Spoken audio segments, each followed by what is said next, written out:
Today we're reviewing Tiny Epic Zombies by Gamelyn Games. I'm Mark Maya. Welcome to Board Game Coffee.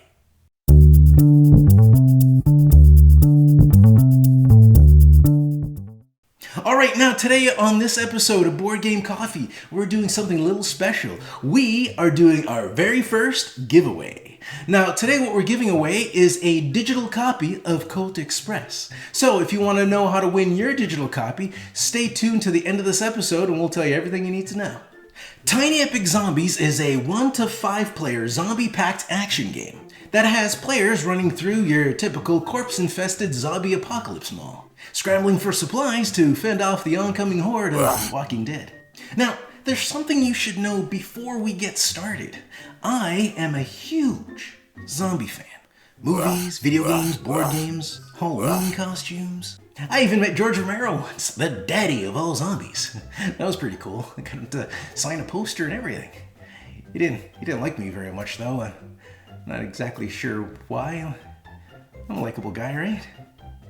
Now, by far my favorite part of Tiny Epic Zombies is just how much variety you get in this tiny little box. There's 9 mission cards, well, these ones and these guys over here, that can all be combined differently to offer up a new gameplay experience every time you play. So you might have a case where you have to investigate the source of the zombie virus, save the stranded survivors, and find all the pieces to fix your helicopter and get the hell out of Dodge. Or maybe you have to assemble yourself an arsenal, call the CDC, and, I don't know, what the hell, while you're at it, why don't you swing by the sporting goods store and find a cure for the zombie apocalypse? That a sport. Who knew the cure for the zombie apocalypse was the same thing you used to cure zombies? Not zombie's foot. Athlete's foot. Ooh, zombie foot. The mall itself is generated randomly, which switches up your access to different store abilities from one play to the next. And there's 5 different modes of play. Well, 5-ish different modes of play, as some of the modes are the same but have either an AI-controlled zombie master or a player-controlled zombie master. There's solo mode for players who like to take on the end of the world single-handedly. Cooperative mode, where all the human players band together to take on the AI-controlled zombie horde. There's 4 versus 1, where one player takes on the role of the zombie master who's controlling a horde of undead mall walkers set on destroying your holiday shopping plans.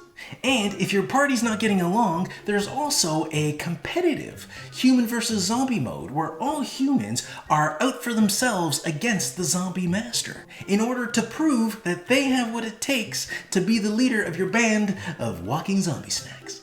And just like the cooperative mode, that last mode can be played with either an AI or human-controlled zombie master, hence 5-ish playing modes. Gameplay across all these modes consists largely of players searching rooms for weapons and collecting tokens to complete mission objectives. And of course, killing zombies. So, nothing really all that new when it comes to zombie board games, or zombie anything really, but it is the only game that offers a big box zombie apocalypse experience in a portable format. And that's really cool. Because as much as I like Zombicide, this box isn't the easiest thing to carry around. And touching back on all the variety that Tiny Epic Zombies has to offer, I have to talk about the characters. It's something akin to what you would find in a game like Dead of Winter. I mean, just look at them all. There's so many, and each of them has their own unique ability. There's the hippie who heals herself if she doesn't kill any zombies. There's the mechanic that boosts your ability to build barricades. And then there's the greaser who's just a badass on the motorcycle. The list goes on. And if that's not enough, I'd say this next part is something that Tiny Epic Zombies has done better than your big box Zombicides.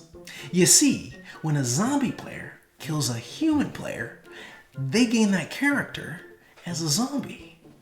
And that's just delicious. And what makes that even cooler is that each human character has a zombie side to their character cards. And each of those sides also has their own unique abilities, which means a lot of different zombies. Did I mention I love all the variety in this game?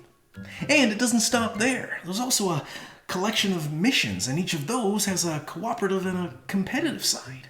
It's the game that keeps on giving. Unless you played it multiple times and seen everything it has to offer, then at that point it just kind of stops giving. But you get the idea. To survive this zombie apocalypse, you'll have to accomplish 3 randomly selected missions every time you play.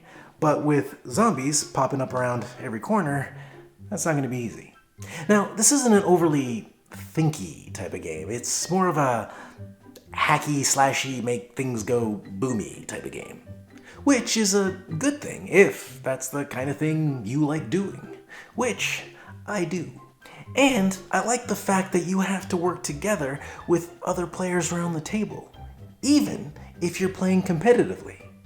That's right, you heard me. Because even when playing competitively, if even one player dies, everyone loses. Which is a great way to handle player elimination, because there's nothing I hate more than having someone sit out of game night just because they had a run of bad luck. And I like that whole the enemy of my enemy is my friend deal. It's neato. And a first for me, and hopefully not a last, item meeples. How awesome are these guys? They can hold their own weapons. Regular old wooden meeples don't stand a chance. Can you hold a katana? Can you? Didn't think so. Wah!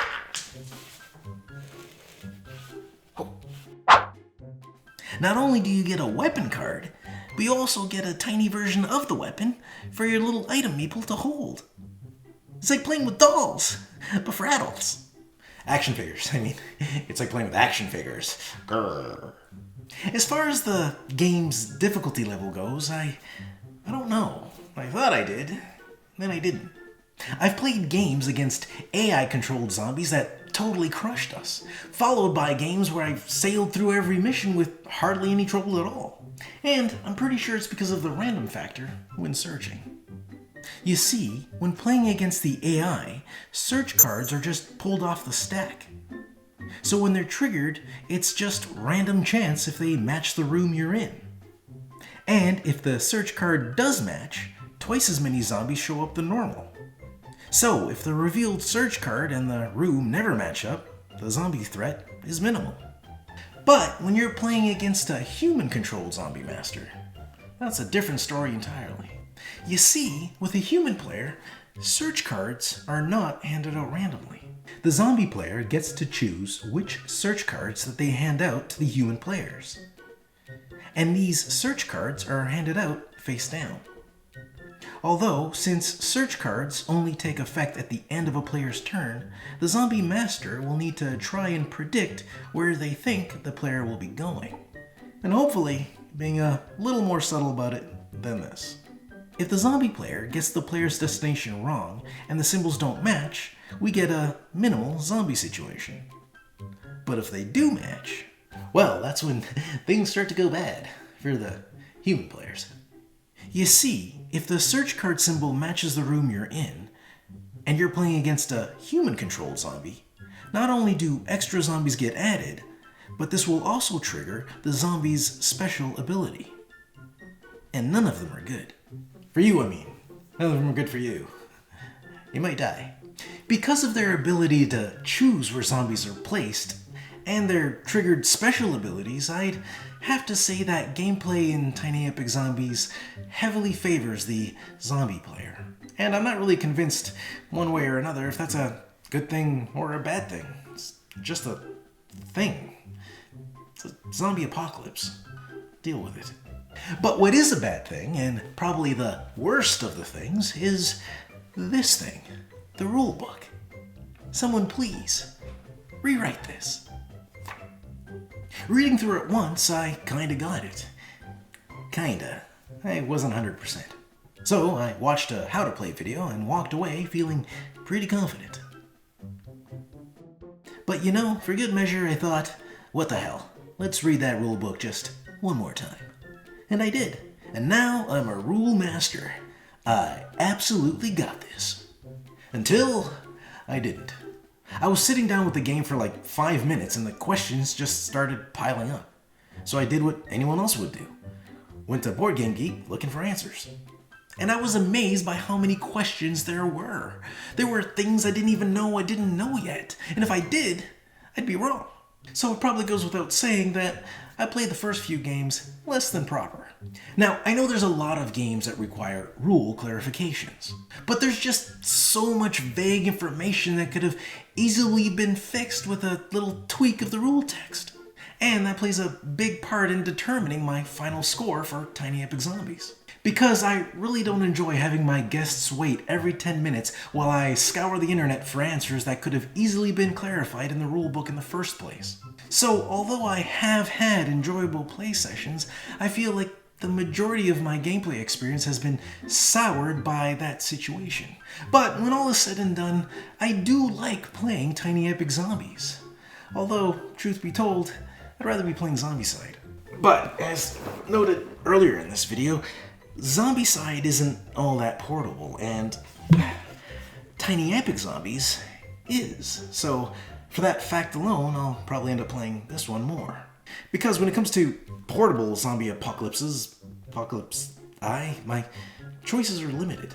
So yes, I do like Tiny Epic Zombies, although I didn't enjoy all the time I spent fumbling around with the rules. But if you're looking for an affordable zombie apocalypse game which offers a lot of replayability and is portable, then this might be the game for you.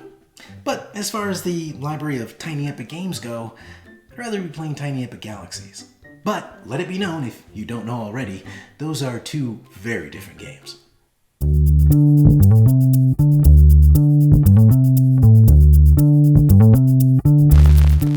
And that's it for our review of Tiny Epic Zombies. Now, let's get back to that contest that I mentioned earlier in the video. Now, all you gotta do to win your digital copy of Cult Express is subscribe to our channel and comment below with "Give me my free copy of Cult Express." One lucky subscriber will be selected randomly to win a copy, and you'll find out before January 31st, 2019. If you like this episode and you want to see more, subscribe here. It's the best way to keep up to date with everything we do here at Board Game Coffee, and the only way to win our contests. But if you want to see more videos right now, click here. And if that's not enough, follow us on Instagram, Facebook, and Twitter. I'm Mark Maya. This is Board Game Coffee. And remember, have fun, keep gaming, be social. See you next week.